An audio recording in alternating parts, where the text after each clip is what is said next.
hermanos, que el Señor nos bendiga en esta noche. Vamos a Hebreos capítulo 13, casi terminamos ya la carta. Nos ha llevado todo el año, el 2025, estar estudiándola, con excepción de algunos miércoles que pausamos en el verano, pero ha sido en lo personal para mí pues una gran bendición, ¿verdad? Porque pues el que estudia más es el maestro, ¿verdad? Y entonces la dicha de poder ser enseñado y luego poder compartir, pues es hermoso, ¿verdad? Entonces el Señor siga hablándonos y recuerden, yo siempre les digo, esto no es el todo de lo que estudiamos, esto es nada más algo que hacemos juntos, pero el Señor a cada uno en su hogar, hermanos, con la palabra y el Espíritu, les da conforme vayan, ¿verdad? Ustedes interesándose, ustedes pidiendo, ustedes leyendo. El Señor es el maestro, ¿verdad? El Espíritu Santo es el que nos enseña. El Señor Jesucristo nos lo prometió. Dijo, he aquí, les enviaré otro consolador, ¿verdad? El cual les recordará y les enseñará todas las cosas que yo he dicho. Este es el Espíritu de verdad. Entonces, en realidad, amados, lo que hacemos aquí, ¿verdad? Es ser guiados en una forma unánime como iglesia. Estudiamos lo mismo, pero la realidad es que si queremos profundizar más, pues nosotros podemos hacerlo, ¿verdad? En el hogar. Podemos pedirle al Señor, ¿verdad? Esa sabiduría y estar día a día leyendo la palabra. Y el apóstol Santiago dice, el que tenga falta de sabiduría, pídele a Dios, quien la da abundantemente, ¿verdad? Y sin reproche. Así es que vamos nada más a leer desde el verso 7. Hebreos 13, ya es el último capítulo. Vamos a leer del verso 7 al verso 10. Dice, acuérdense de los líderes que les enseñaron la palabra de Dios, piensen en todo lo bueno que haya resultado de su vida y sigan el ejemplo de su fe. Jesucristo es el mismo ayer, hoy y por siempre. Así que no se dejen cautivar por ideas nuevas y extrañas. Su fortaleza espiritual proviene de la gracia de Dios y no depende de reglas sobre los alimentos, que de nada sirven a quienes la siguen. Tenemos un altar del cual los sacerdotes del tabernáculo no tienen derecho a comer. Bajo el sistema antiguo, el sumo sacerdote llevaba la sangre de los animales al lugar santo como sacrificio por el pecado, y los cuerpos de estos animales se quemaban fuera del campamento. Aquí otra vez el escritor hace referencia al antiguo sistema de adoración, ¿verdad? Al sistema del antiguo pacto. Y es por eso que debemos leer el Antiguo Testamento, hermanos, ¿verdad? Toda la Biblia es buena, es útil, es necesaria estudiar. Tenemos que conocer, no nada más el Nuevo Testamento. ¿Qué les recomiendo yo? En las mañanas lean el Antiguo Testamento, en las noches lean el Nuevo Testamento. De esa manera van a tener un balance, ¿verdad?, de lo que es la palabra de Dios. Y en este caso todo el libro de Hebreos, todo, hermanos, hace referencia precisamente al Antiguo Testamento, al Antiguo Pacto, a los sacrificios, ¿verdad? A la forma en que el sistema del sacerdocio, del tabernáculo, del templo, y si no conocemos eso, se nos va a dificultar entonces entender lo que está tratando de decirnos aquí el autor. Pero vamos a tratar de explicarlo, ¿verdad?, lo mejor posible, y vamos a concentrarnos ahorita en el verso 9 en adelante. Aquí sigue una advertencia. La semana pasada estuvimos hablando acerca de esta encomienda que nos dice el verso 7, acuérdense de los líderes que les enseñaron la palabra de Dios. Aquí estábamos hablando, ¿verdad?, de aquellos que muy posiblemente ya habían fallecido y que como Pablo dijo, he peleado la buena batalla, he terminado la carrera, ¿verdad? Entonces, ver y observar la vida de estos maestros, pastores que habían enseñado, ¿verdad?, la palabra de Dios al pueblo, y dice, piensen en todo lo bueno que haya resultado su vida. O sea, todas las cosas que ellos lograron por la fe, acuérdense ustedes, recuérdenlas e imítenlas, ¿verdad? Y aquí es donde dice, sigan su ejemplo. Y nos termina diciendo, Jesucristo es el mismo ayer, hoy y por siempre. Y dijimos, ¿verdad?, que esta es una frase que nos da mucha confianza, que nos da mucha certeza en nuestro Dios. Él no cambia. Nuestras circunstancias cambian, hermanos. Vamos a nacer, vamos a crecer, vamos a enfrentar mucha tribulación, muchos problemas, muchos sufrimientos, pero no porque esas situaciones nos duelan, porque esas situaciones nos hagan sufrir, no quiere decir que el poder de Dios disminuyó, que el amor de Dios disminuyó. Jesucristo es el mismo que ayer, hoy y por los... Y entonces aquí es donde yo puedo tomarme de esa mano de Dios que no cambia, que su poder no disminuye, y entonces confiar, ¿verdad?, en que en realidad yo puedo vivir como los líderes, como los pastores y maestros que nos enseñaron la palabra, hermanos, y que terminaron bien la carrera. Si Dios fue fiel con ellos, Dios puede ser fiel plenamente, ¿verdad?, con nosotros, en nosotros. Así es que por eso esa frase, Jesucristo es el mismo ayer, hoy y por siempre. Y luego entonces entramos, así que en el verso 9, no se dejen cautivar por ideas nuevas y extrañas. Su fortaleza espiritual proviene de la gracia de Dios y no depende de reglas sobre los alimentos que de nada sirven a quienes las siguen. Hermanos, aquí en este verso el autor de la carta da una advertencia de no ser fascinados por doctrinas nuevas. ¿Y qué es lo que sucede? El pueblo se fascina por nuevas doctrinas y enseñanzas. Aquel que es inmaduro en el espíritu, hermanos, o que realmente no tiene al espíritu, no se va a conformar con la escritura, no se va a conformar con la gracia de Dios. Siempre va a buscar algo nuevo que lo esté llenando. Siempre va a estar buscando algo nuevo que le llame la atención, y que, cuando digo llenando, quiere decir pues que lo satisfaga, más bien dicho, temporalmente. Porque cuando hablamos de nuevo, quiere decir que cada tanto hay que sacar otra cosa para poder mantener, ¿verdad?, al público de la iglesia. Porque una cosa es ser parte del cuerpo de Cristo y otra cosa es ser, pues, público, hermanos, de la iglesia, ¿verdad? Aquí es donde la advertencia al pueblo de Dios es, oigan, no se dejen cautivar por ideas nuevas y extrañas. Fíjense desde cuándo se escribió esto, hermanos. Hace más de 2000 años. ¿Sí? No es nuevo. No es algo que sucede ahorita. Pero ha sucedido desde hace 2000 años hasta ahorita. La gran desventaja que nosotros tenemos es que usted puede agarrar el celular, el teléfono, la tablet o la televisión, y usted puede ver una iglesia en Australia, y puede ver una iglesia en Colombia, y puede ver una iglesia en Chicago, y entonces podemos ver, ¿verdad?, que hacen cosas muy diferentes, de repente muy emocionales a nosotros, muy sobrenaturales.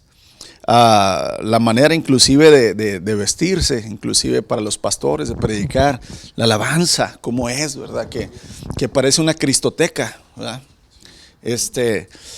Hay tantas cosas, ¿verdad?, la manera en que se ministran los dones, y entonces hay una fascinación, hermanos, una emoción por lo nuevo, por aquello que me satisfaga, que me haga sentir. Sobre todo somos emocionales, hermanos, y sensoriales, y a los seres humanos nos gusta sentir, que se sienta que la presencia del Espíritu Santo está aquí.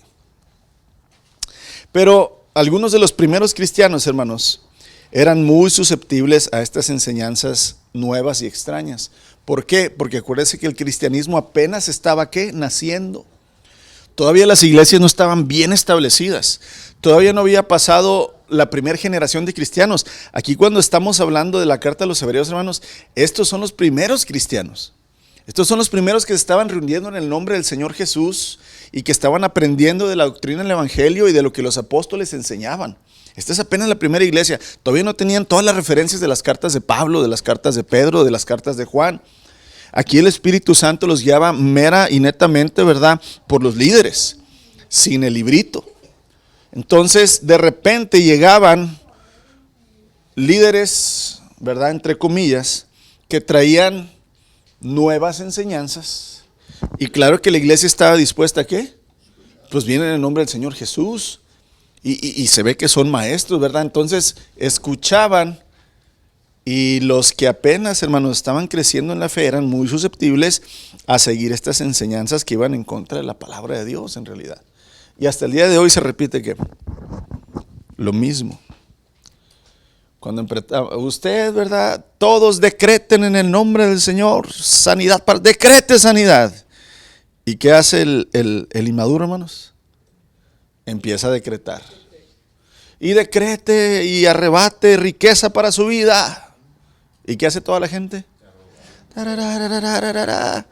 Y luego uno dice, ok, se oye muy bonito, usan palabras y emoción muy bonita, pero vayamos a la palabra de Dios. Enséñame. ¿Dónde el Señor Jesucristo? ¿Dónde los apóstoles? ¿Dónde el Espíritu Santo guió a la primera iglesia a enseñar lo que usted está diciendo que hagamos? Y no hay lugar, hermanos. No hay lugar en la palabra de Dios que te enseñe esas cosas. Pero como nos fascinan, como nos encanta, hermanos, ¿verdad? El show. A mí donde me gusta, hermano, también sí es cierto, cuando avientan el zapato para arriba y caen como 3, 40. Donde se rellenan las muelas de oro y de diamantes, que llueve polvo de diamante. No, pues a quién no nos gusta, hermanos, ¿verdad? Pero bueno, hermanos, influenciados por tal enseñanza, estos cristianos que apenas, ¿verdad?, estaban creciendo, dejaban de llevar, como dice el escritor, ¿verdad?, en realidad, la buena doctrina. ¿Cuánta mugre, cuánta bacteria se necesita, hermanos, para que ya no sea purificada un galón de agua? ¿Qué tanto se necesita? Un poco. ¿Qué tanto fuego se necesita para que encienda un bosque seco? Una chispita. Ok. En nuestra vida, una pequeña doctrina mala aplicada puede cambiar exactamente y contaminar todo lo bueno que sí sabemos. Aquí es donde siempre la escritura, hermanos, es el filtro que debemos usar para colar toda enseñanza, inclusive la del pastor Caleb, ¿verdad? La de los hermanos que aquí dan, también devocionales y enseñanza a los jóvenes. Es decir, tenemos que ser muy, muy cuidadosos, hermanos, porque recuerden que los maestros seremos juzgados más severamente. ¿Por qué? Porque enseñamos a los oídos de otros que eran más inmaduros que nosotros. Aquí es donde dice la palabra, no os hagáis maestros muchos de vosotros. Una cosa es que el Señor te haya llamado a ser maestro y otra cosa es que tú te, ¿qué? Que tú te llames, ¿sí? Y entonces aquí, hermanos, a causa del peligro de alejarse de la verdad, de la fe cristiana, el escritor advierte a la gente en contra de todo tipo de enseñanzas extrañas. Acuérdense que también al principio de los capítulos de Hebreo se nos dice que algunos rendían culto a los ángeles. ¿Se acuerdan que vimos eso? O sea, que en la religión fariseica judía se creía que Dios había dejado de hablar por medio de profetas, de hombres, porque acuérdense que el último profeta antes de Juan el Bautista duró 400 años el Señor sin enviar profecía a su pueblo. Entonces de repente el pueblo de Israel pensó que ya el Señor ya no iba a hablar con hombres y entonces eran los ángeles los que traían los mensajes y entonces se empezó a dar culto o adoración a los ángeles.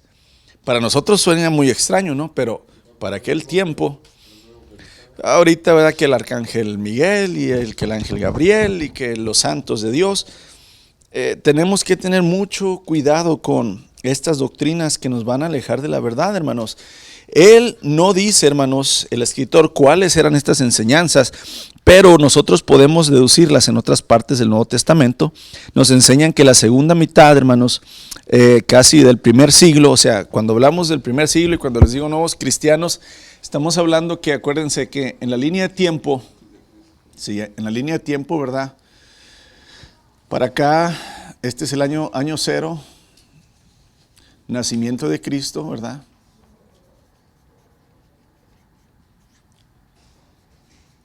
Por eso siempre está antes de Cristo y para acá decimos después de Cristo.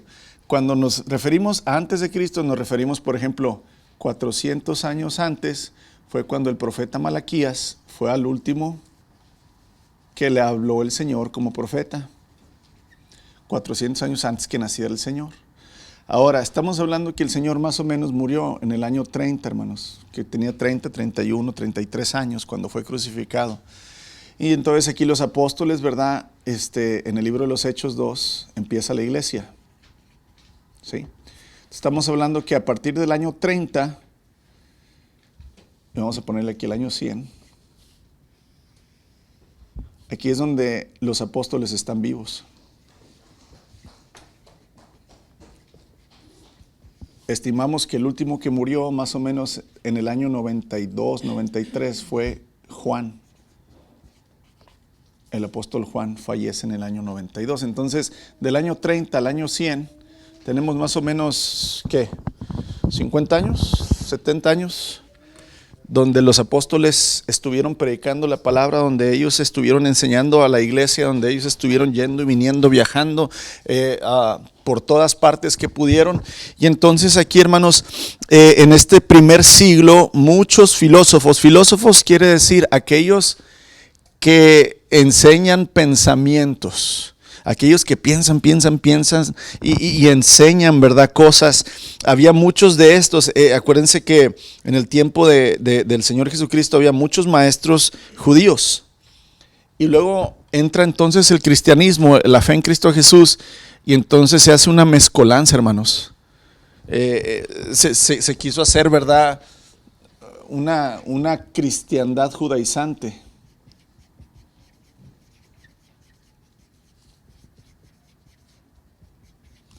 O sea, esto quiere decir que estos filósofos enseñaban que sí, Cristo es la salvación más la ley. Cristo y la ley dan como resultado la salvación. Si no tienes la ley, aunque tengas a Cristo, no eres salvo. Entonces, pues como la mayoría de los cristianos eran judíos, venían, ¿verdad?, de nacimiento de judío y habían estado siendo enseñados siempre en la ley, pues sí decían, no, pues sí es cierto, o sea, a la ley hay que sumarle Cristo. Pero el Señor nunca dice eso, hermanos. El Señor es nuestra ley. Tenemos que obedecer, hermanos, los mandamientos, pero ya no seguimos la ley, hermanos, que el Señor le dio al pueblo de Israel. Muchas leyes, de todo. De los casamientos, de cuando se iban a la guerra los soldados, después de haber tenido un parto la mujer, las reglas de la mujer, cómo se debían purificar, hermanos, los hombres quienes podían servir. O sea, hay tantas y tantas reglas. Esa ley ya no se aplica a nosotros. La ley de Dios, sí, hermanos, los 10 mandamientos, perdón, hermano. Muchos rituales, muchas reglas, que aparte de las que dio Dios, ellos añadieron. Entonces, crecieron en esa religión.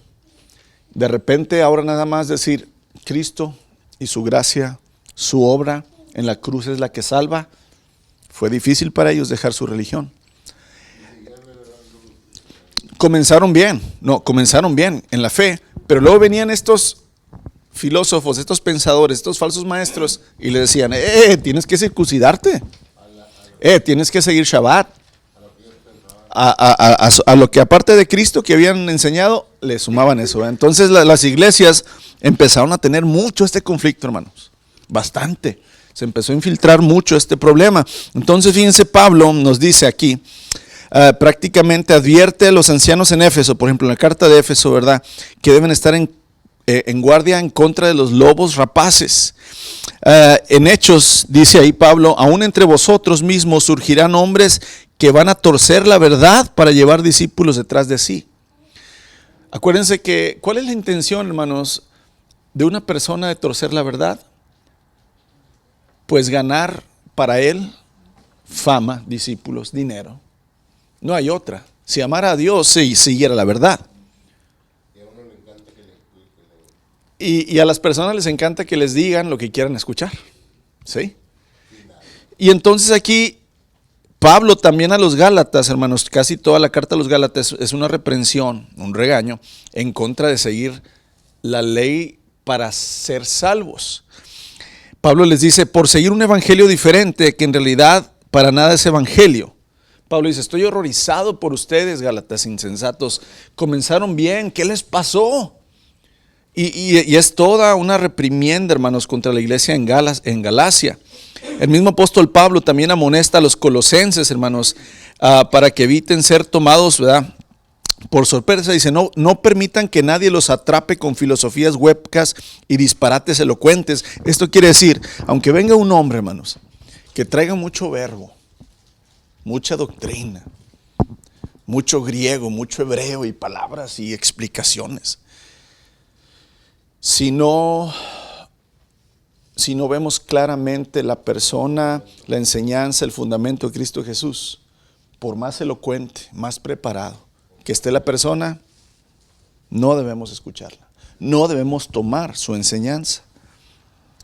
Algunos filósofos, hermanos, le habían dicho a los colosenses que observaran reglas autoimpuestas acerca de comidas, bebidas, festivales, celebraciones, culto, disciplina.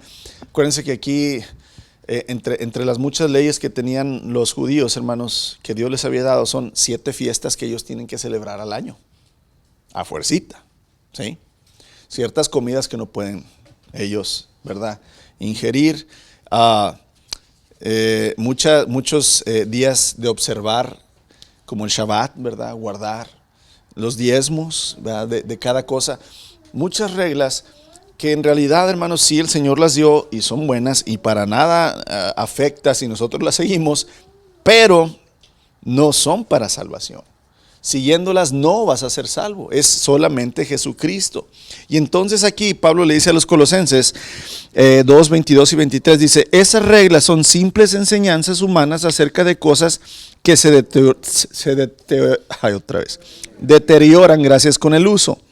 Podrán parecer sabias porque exigen gran devoción, una religiosa abnegación, una severa disciplina corporal, pero a una persona no le ofrece ninguna ayuda para vencer sus malos deseos. Es decir, tú puedes hacer mandas, hermanos, tú puedes hacer ayunos, tú puedes seguir una dieta, tú puedes guardar el Shabbat, tú puedes hacer los festivales, los 7 festivales que el Señor dice, pero si Cristo no ha transformado tu mente, si el Señor no ha limpiado tu corazón, si tú no estás humillado, ¿verdad?, siguiendo la voluntad de Dios, ¿de qué sirven hacer el bautismo, hermanos, la confesión, ¿verdad?, el ofrendar, el tomar la comunión, el enseñar? ¿De qué sirve si en el corazón y en el alma Jesucristo no está?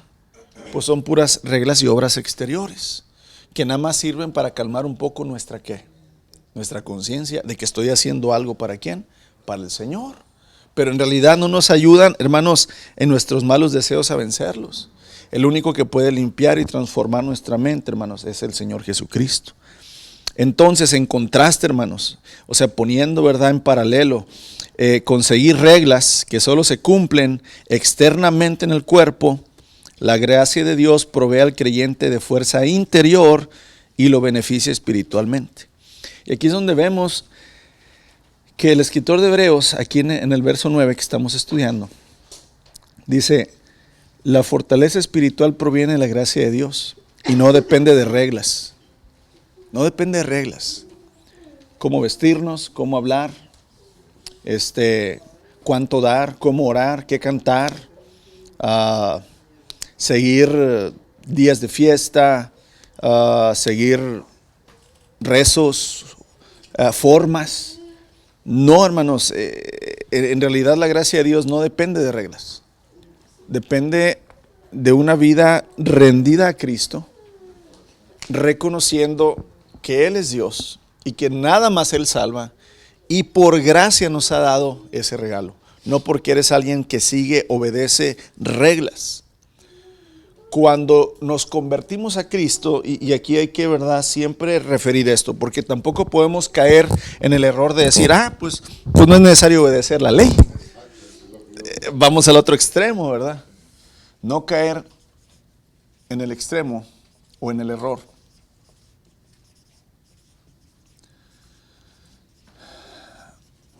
Obedecer la ley no salva. Si me permite un segundo. Sí, claro. Sí, porque si nos vamos a Malaquías 3:10, nos dice que cómo debemos de diezmar. Sin embargo, nos vamos al Nuevo Testamento y es no completamente diferente, sino el concepto es el mismo, pero la idea es completamente diferente porque tiene que venir con alegría. Claro. Jesús dice que cuando tú des, tienes que dar como tú fuiste prosperado. Y no nada más eso, sino que lo tienes que dar con alegría. O sea, que no sientas tú que es una carga para ti el dar cierta cantidad de dinero, porque entonces ya no tiene el mismo efecto en tu corazón.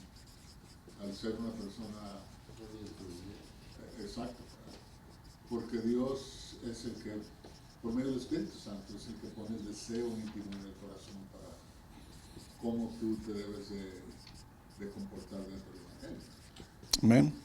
Otra de ellas es que enseguidita de eso, enseguidita en el Antiguo Testamento viene pues, la verdad que Dios no cambia. Parece que es en el 3:10 y luego 3:6. Dice que Dios es el mismo y hoy siempre.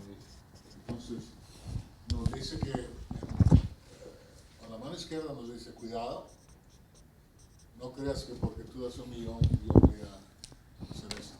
Yo te voy a favorecer. Exacto. No podemos comprar el favor de Dios. Sí le puedes pedir el favor de Dios, porque depende cómo estás tú en tu relación con Dios, se puede pedir el favor. Pero no podemos nosotros pasarnos este proceso de decir, no, pues al cabo, pues Dios, con la gracia de Dios, nos basta. Y decir, mi hijo no tuvo para pagar la renta este mes, y le voy a, en vez de darle el diezmo a la iglesia, pues le voy a ayudar a mi hijo con sus obligaciones financieras, pero no es así. Entonces, eso es lo único que yo personalmente he diseminado de este pedacito de la palabra. Ajá. Donde puede ser una navaja de 2 filos.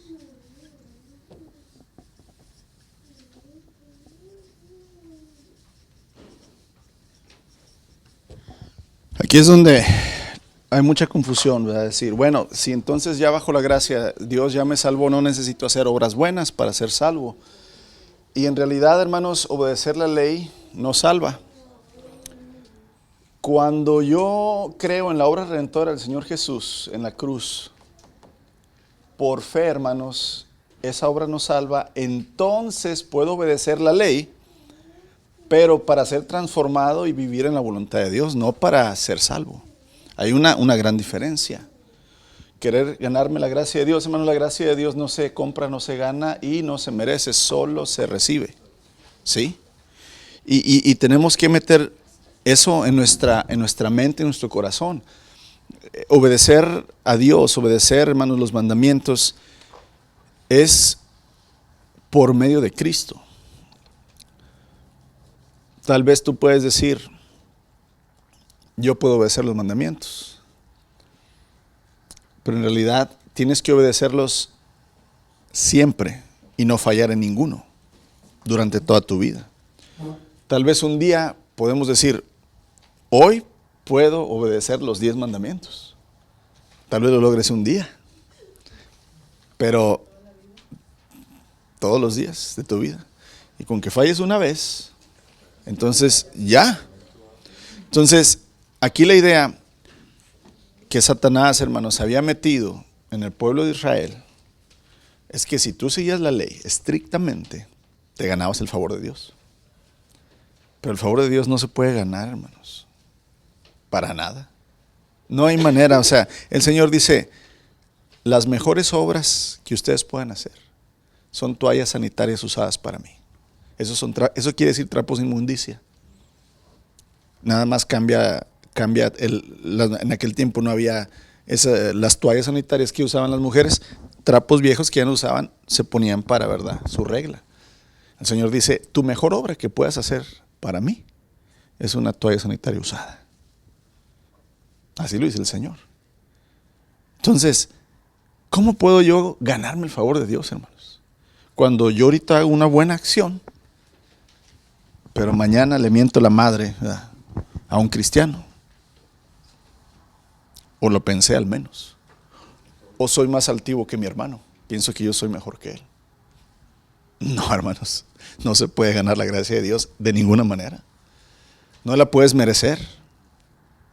Nada más la puedes recibir por fe y por gracia. Aquí es donde entonces, ¿para qué obedezco la ley? Bueno, cuando ya soy salvo por medio del Señor Jesucristo, cuando ya mis pecados han sido perdonados, cuando yo me he arrepentido y me he empezado a separar de mi manera de vivir, y no nada más en los vicios y los chismes, hermanos, las emociones, los pensamientos, la voluntad, los sentimientos, porque esos son los pecados que los cristianos más cometen. Ya no es en los hombres andar con las mujeres ni en el vicio o en los pleitos. Ya después son las cuestiones de carácter. Son los pecados que más los cristianos comúnmente hacen y que tenemos que poner mucho cuidado. Cuando entregamos toda nuestra vida y estamos en la lucha continua y estamos ganando, hermanos, por medio del poder del Señor, entonces, ¿qué es lo que hago? Pues empiezo a obedecer la ley, pero para ser transformado, no para ganarme la salvación. Sin mí nada pueden hacer, dice el Señor Jesucristo. Nada puedes hacer. Es necesario, ¿verdad?, que estés pegado a mí. Yo soy la vid, ustedes los pámpanos. Yo soy el tronco, ustedes son, y Él es el tronco y las ramotas. Nosotros somos nada más las hojitas, hermanos. ¿Sí? Las hojitas sin las ramitas y la ramona y el troncote no es nada y no puede hacer nada. Dependemos totalmente del Señor.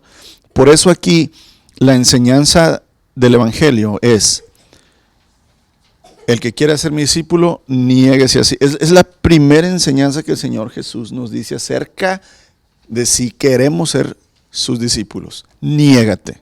¿En qué me voy a negar, Señor? Muere a ti mismo. Ay, Señor.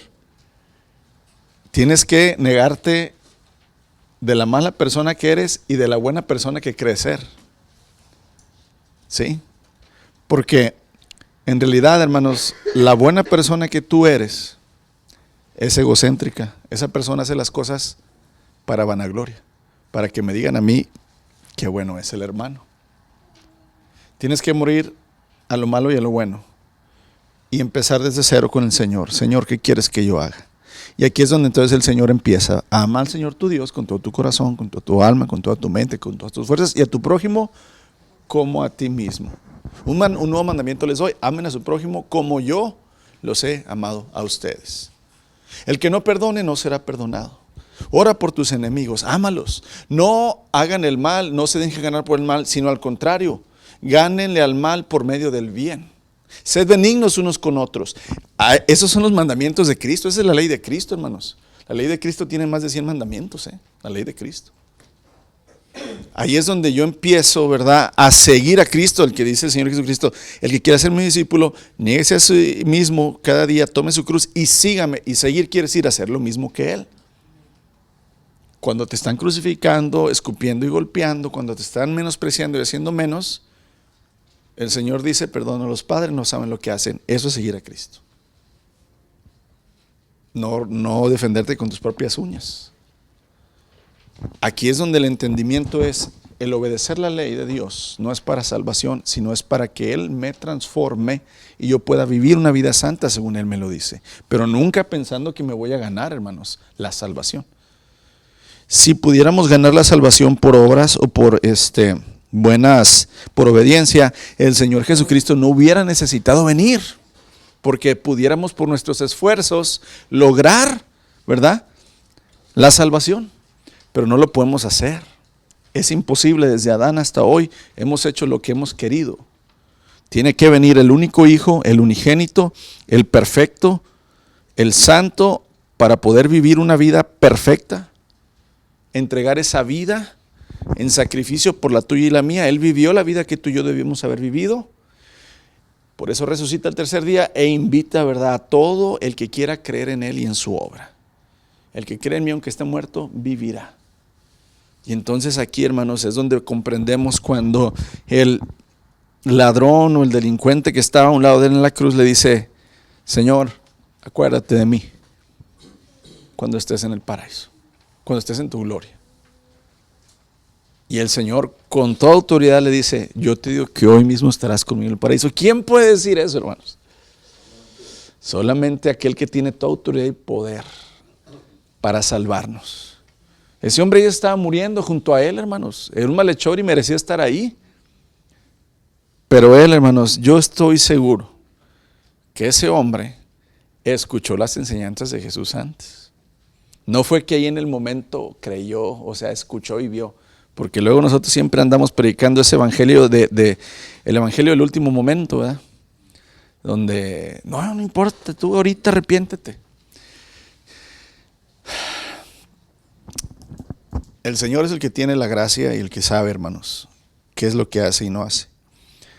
Pero lo que sí sé es que es la excepción de la regla, ese malhechor.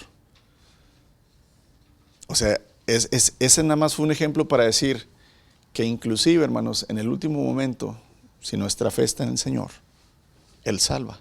Pero no quiere decir que esa es la regla, que te esperes hasta el último momento.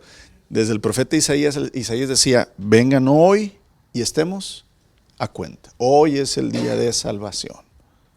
Y entonces comprendemos, hermanos, que estas doctrinas acerca, ¿verdad?, de sumarle a Cristo la ley, la obediencia, las reglas, todo lo que estos hombres, ¿verdad?, ponían, estrictas reglas de seguir, Pablo los reprendía una y otra vez.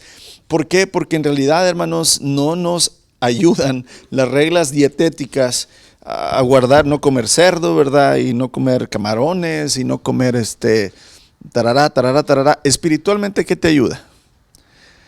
Te ayudará tu cuerpo. Pero espiritualmente, ¿qué te ayuda a seguir esa regla de no comer cosas ceremonialmente impuras? Pues la única. Pero luego, sí guardas reglas de dieta, pero no perdonas a tu hermano. ¿De qué sirve? De nada. Ese es el hecho. Y aquí Pablo se los repite a los romanos, dice: pues el reino de Dios no se trata de lo que comemos o bebemos, sino de llevar una vida de bondad, paz y alegría en el Espíritu Santo. Romanos 14. ¿Por qué? Porque acuérdense, hermanos, los fariseos se enfocaban mucho en enseñar a la gente, ¿verdad?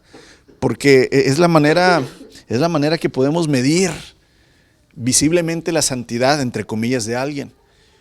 Cómo se viste, cómo anda, qué come, guarda los mandamientos, guarda las fiestas, el Shabbat, los alimentos santos, el agua, cómo la toma, porque inclusive hasta el agua ellos tenían una manera de purificar el agua, hermanos. Y no era hirviéndola, sino purificarla ceremonialmente, para que fuera una agua bendita para tomar. Para todo tenían reglas, rezos, modas, formas que ellos habían establecido, y así podían medir, hermanos, y ellos podían presumir qué tan santos eran y qué tan santos, ¿verdad?, eran sus discípulos. Entonces aquí la comprensión, hermanos, Pablo luchó mucho en contra de ello, y los primeros apóstoles en contra de estas enseñanzas extrañas que la iglesia, como era una iglesia apenas joven y madura, pues estaba adoptando. Y luego a los corintios Pablo también les dice: pero la comida no nos acerca a Dios, no andamos peor si no comemos, ni mejor si lo hacemos. Aquí es donde también la mala aplicación del ayuno, hermanos. El ayuno no es un amuleto ni es una forma de torcerle el brazo a Dios. Es que si ayunas 7 días, el Señor te va a conceder la petición de tu corazón. ¿Dónde dice eso en la palabra? ¿Dónde dice eso en la palabra, hermanos? ¿Sabes por qué ayunó el Señor Jesucristo 40 días y 40 noches? ¿Sabes para qué lo hizo? Para prepararse para el ministerio que iba a tener. Y el Señor Jesucristo ayunaba no sé cuántas veces a la semana, hermanos, aparte. Y aún así, siendo el Hijo de Dios, Él no le torció el brazo a Dios. El ayuno es una disciplina que sí se usa, hermanos, de la manera correcta, como la oración y la lectura de la palabra. te ayuda a que madure Cristo en ti, pero no es para torcer el brazo de Dios. Y aquí es donde todas estas enseñanzas que de repente vienen en libros, hermanos, y demás, híjole, no porque venga un libro con un autor cristiano, ya creas que lo que está enseñando es correcto. Tenemos que pasar, hermanos, por el filtro de la palabra, de la oración, hermanos, del discernimiento espiritual y ver si realmente es algo que va a beneficiar espiritualmente y que el Señor nos lo dice. Entonces, amados, podríamos decir con toda seguridad que la comida va al estómago para el fortalecimiento del cuerpo, pero solo la gracia fortalece el corazón, es decir, el centro vital del ser, la personalidad del hombre, la fuente de su conducta, su carácter, sus pensamientos. Por lo tanto, corroboremos siempre la verdadera doctrina por medio de la palabra de Dios y colemos como un filtro toda nueva enseñanza para no ser engañados y de esta manera provoquemos nuestra perdición. ¿De quién es responsabilidad, hermano? Yo tengo la responsabilidad de buscar la verdad en mi vida y la que le voy a enseñar. Pero usted tiene responsabilidad de corroborar que lo que yo le digo es verdad. Así es que usted sabrá si se traga todo, así nomás de un solo, o si lo va, ¿verdad? ¿Verdad? ¿Sí? Rumiar así como las vacas un buen rato, ¿verdad? Y luego ya, ¿verdad? Así es que, amados, el verso 10 continúa el escritor de Hebreos. Dice, tenemos un altar del cual los sacerdotes del tabernáculo no tienen derecho a comer. De repente aquí vienen unos versos que así a simple lectura dices, pues ¿qué está diciendo aquí el apóstol, verdad? Y tomando en cuenta, hermanos, que les dije yo que el capítulo 13 viene dándonos advertencias y consejos finales que está retomando como que antes de ya terminar la carta, como que ¿qué me faltó? Y como que de repente escribe, ¿verdad? Ahí una que otra cosita el escritor. No es que es menos importante si escribe poquito, hermano, sino que de repente él se le vino a la mente. Y aquí tenemos un verso que dice, tenemos un altar del cual los sacerdotes del tabernáculo no tienen derecho a comer. Si el versículo 9, el énfasis reside o recae, hermanos, en lo espiritual, esto es más cierto en el caso del versículo 10. El escritor de Hebreos habla en términos figurados cuando usa la palabra altar. Damos vuelta. Da a entender que se trata de algo diferente al significado normal de la estructura hecha de piedras donde se ofrecían sacrificios.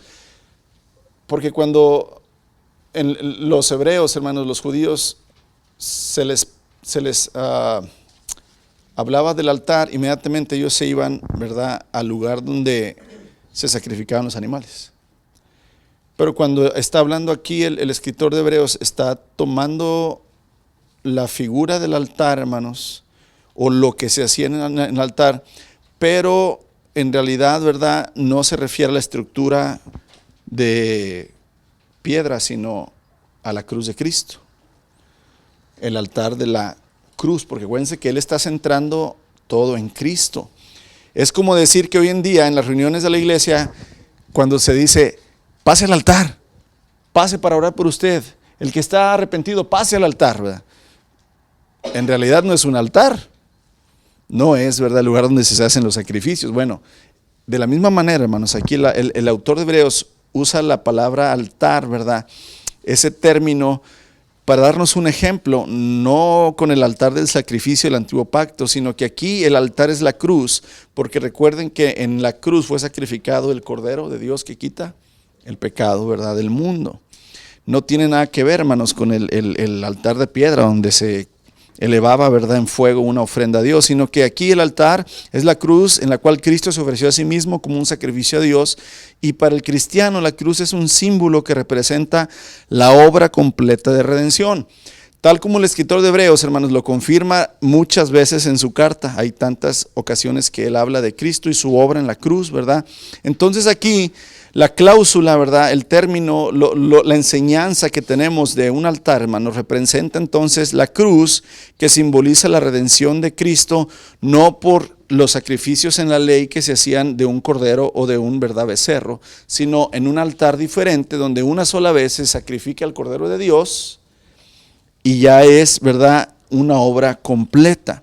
El escritor de Hebreos, hermanos, compara la obra sacrificial de Cristo con los sacrificios de los animales en el tiempo del Antiguo Testamento. Pero si lo consideramos, hermanos, a la luz de toda la carta de Hebreos, la intención del escritor en este verso es demostrar la superioridad de la obra de Cristo sobre el sacerdocio arónico. O sea, aquí les está volviendo a recordar, hey, hay un altar del cual los sacerdotes del tabernáculo no tienen derecho a comer. O sea, le está diciendo, ya ni los sacerdotes que Dios había establecido, ni ellos tienen ya el derecho de comer del altar de Cristo. Porque ya no son ellos los sacerdotes, ya nada más tenemos un sumo sacerdote, que es Jesucristo. Aquí otra vez les refiere que Cristo, hermanos, ya terminó la obra. Y entonces lo explica en el verso 11, dice, bajo el sistema antiguo, el sumo sacerdote llevaba la sangre de los animales al lugar santo como sacrificio por el pecado, y los cuerpos de estos animales se quemaban fuera del campamento. Aquí, hermanos, está hablando acerca del día de la expiación. No confunda el sacrificio de la Pascua, el cordero pascual, con el cordero del día de la expiación. Son dos cosas diferentes. El cordero pascual era para recordar cómo el Señor rescató a Israel y no hizo que murieran los primogénitos de Israel en Egipto. Y el día de la expiación, hermanos, era un sacrificio que se hacía para el perdón del pecado de todo el pueblo. Son dos días diferentes. ¿Ok? Aquí, hermanos, la repetición en la carta de los Hebreos es algo que vemos bien común. Repite varias veces varios temas porque son de central importancia para los cristianos. En otros capítulos el escritor habló acerca del día de la expiación.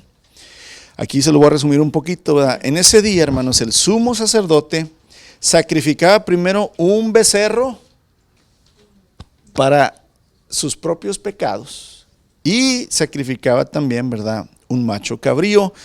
Llevaba la sangre de estos dos al santuario en el tabernáculo, ¿verdad? Y aquí en la descripción de las tareas que llevaba a cabo, porque no nada más era, hermanos, matar y rociar la sangre, se tenía que sacar esos cuerpos, se tenían que quemar fuera del campamento. Acuérdense que también en el día de la expiación había un cordero, no cordero, un cabrito.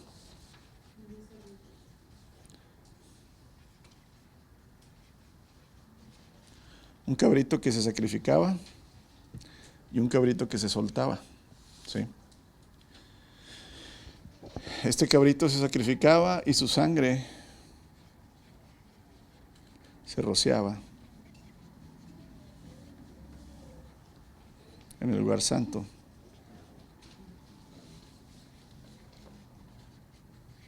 Sobre el otro cabrito, hermanos, se imponían las manos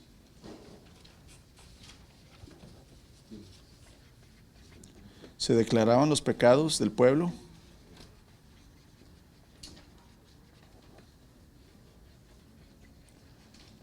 y se llevaba al desierto y era soltado.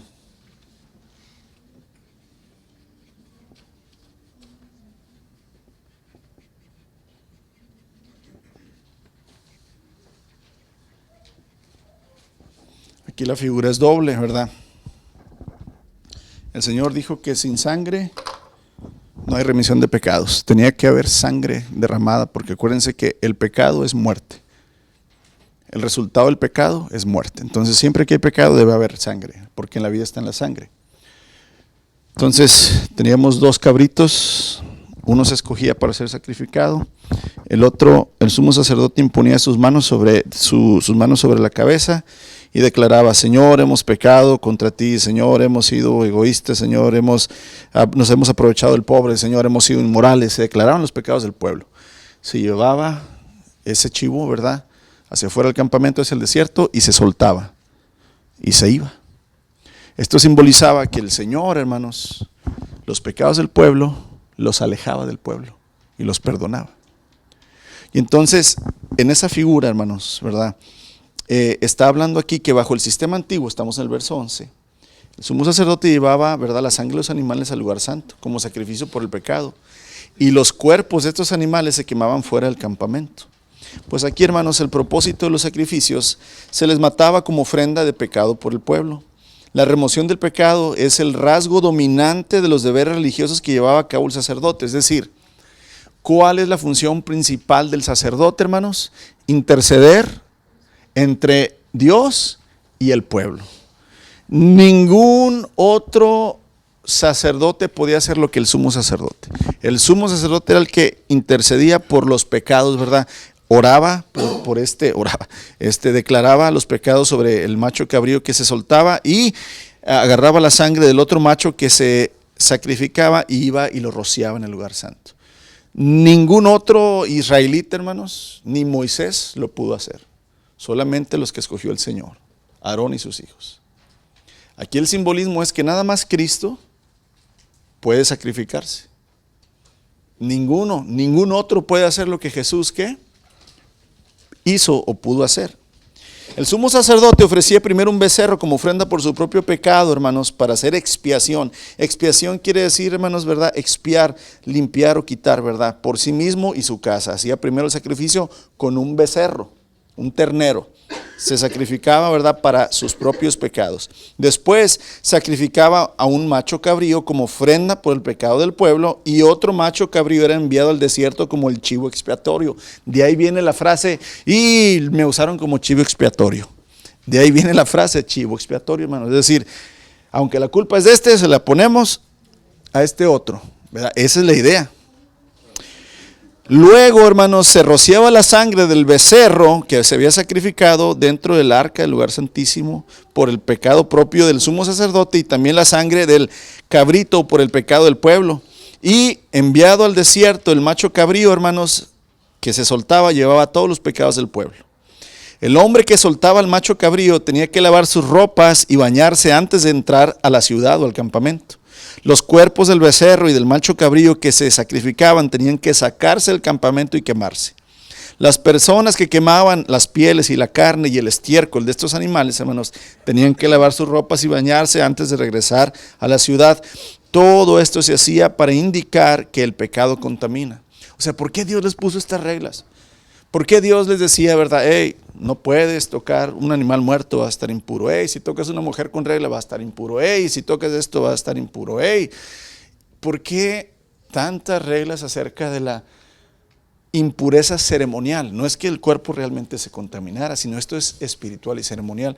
Porque Dios quería grabar en el corazón de Israel que el pecado contamina, el pecado mata, el pecado enferma, el pecado hiere.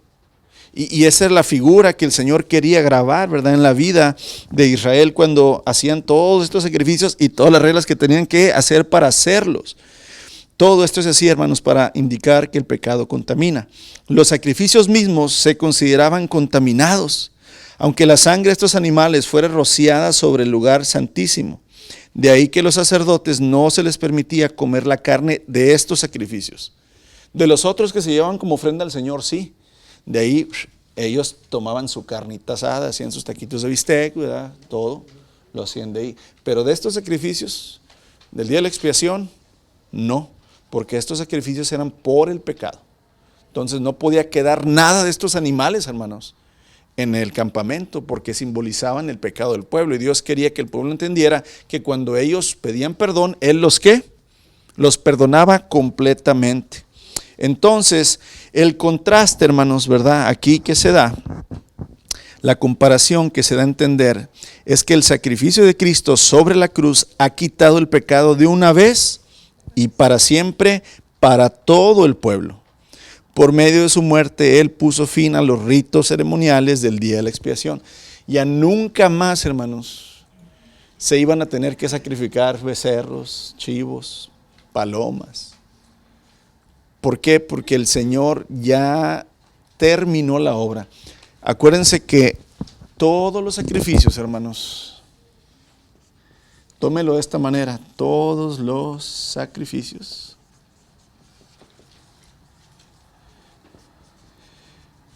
hechos por los hombres de Dios, desde Abel, que es el primero que vemos que sacrifica, ¿verdad?, a un cordero, fueron ensayos para el día que se cumpliera el verdadero sacrificio.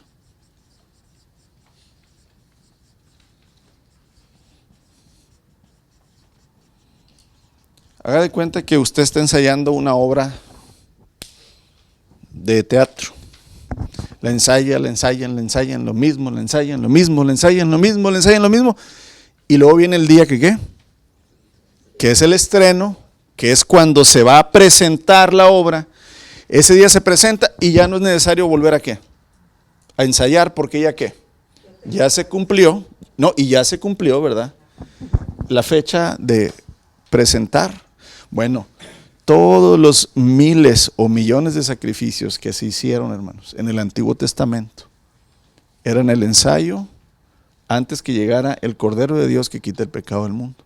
Ya habiendo sido realizado y ofrecido, porque el Señor Jesucristo, al mismo tiempo de ser el sacrificio, fue el sumo sacerdote que ofreció el sacrificio en el altar de la cruz. Ya una vez hecho ese sacrificio, por eso el Señor Jesucristo, las últimas palabras que dijo, le dijo al Padre: consumado, terminado está. ¡Pum! Terminado está. Ya no hay nada más que hacer, Padre, para que tus hijos sean perdonados y salvados. Punto. Hermanos, aquí la muerte de Cristo puso fin a los ritos ceremoniales del día de la expiación, puesto que entró en el santuario celestial.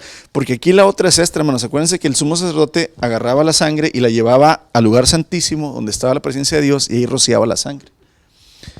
Cristo, hermanos, llevó su sangre y no entró al lugar santísimo en la tierra, entró al verdadero lugar santísimo, al Padre, y mostró el sacrificio. Y el Padre dijo: consumado es, acepto el sacrificio.